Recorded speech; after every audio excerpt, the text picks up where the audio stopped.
بسم اللہ الرحمن الرحیم۔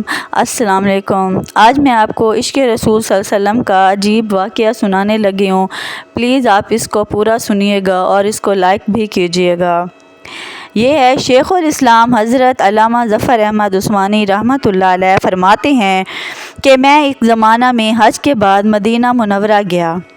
ہم لوگوں نے کھانا کھانے کے بعد دسترخوان کو لے کر ایک ڈھیر پر جھاڑ دیا تاکہ روٹی کے بچے ٹکڑوں اور ہڈیوں کو جانور جو ہیں وہ کھا جائیں۔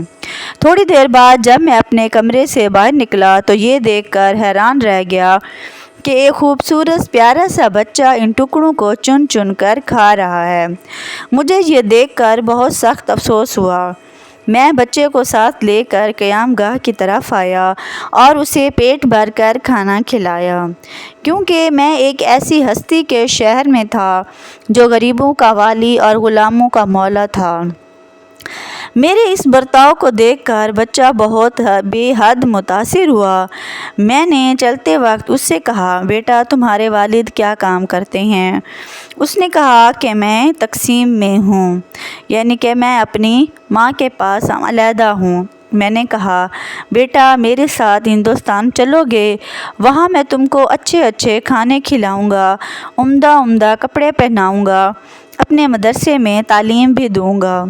جب تم عالم فاضل ہو جاؤ گے تو میں خود تم کو یہاں لے کر آؤں گا اور تمہیں تمہاری والدہ کے پاس چھوڑ دوں گا۔ تم جاؤ اپنی والدہ سے اجازت لے کر آؤ۔ لڑکا بہت زیادہ خوش ہوا اور اچھلتا کودتا اپنی والدہ کے پاس گیا۔ وہ بیچاری بیوہ دوسرے بچوں کے اخراجات سے پہلے ہی بہت زیادہ پریشان تھی۔ اس نے فوراً اجازت دے دی۔ بچہ فوراً آیا اور مولانا کو بتایا کہ میں آپ کے ساتھ جاؤں گا، میری ماں نے مجھے اجازت دے دی ہے۔ پھر پوچھنے لگا کہ آپ کے شہر میں چنے ملتے ہیں؟ مولانا عثمانی نے بتایا کہ یہ ساری چیزیں میرے شہر میں وافر مقدار میں تمہیں ملیں گی۔ مولانا کا بیان ہے کہ میری انگلی پکڑے پکڑے مسجد نبوی میں وہ میرے ساتھ آیا اور ٹھٹک کر رہ گیا۔ سرکار دو عالم صلی اللہ علیہ وسلم کے روضہ مبارک کو دیکھا اور مسجد کے دروازے کو، اور پوچھا، کیا کہ بابا یہ دروازہ اور روضہ بھی وہاں ملے گا؟ میں نے اس سے کہا کہ بیٹا اگر یہ وہاں مل جاتا تو میں یہاں کیوں آتا؟